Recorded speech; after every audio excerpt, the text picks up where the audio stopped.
Sinabi ni Pangulong Ferdinand R. Marcos Jr. na hindi kinakailangang ilagay ang buong bansa sa state of calamity dahil sa El Nino.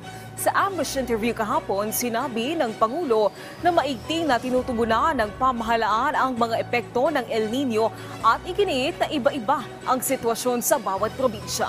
Una dito, iniulat ng NDRMC na nasa 18 lugar sa bansa ang nagdeklara na ng state of calamity dahil sa El Nino, habang umaabot na sa higit 2 bilyong piso ang halaga ng mga nasira sa sektor ng agrikultura dahil dito. Puspusa naman ang pagbibigay ng ayuda ng pamahalaan sa mga apektadong magsasaka kung saan pumalo na sa higit 1 bilyong piso ang naipamahaging tulong.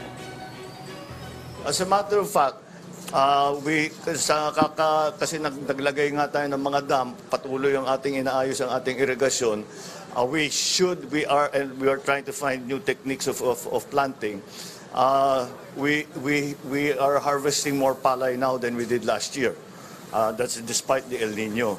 So it's taking effect. So those areas na talagang hindi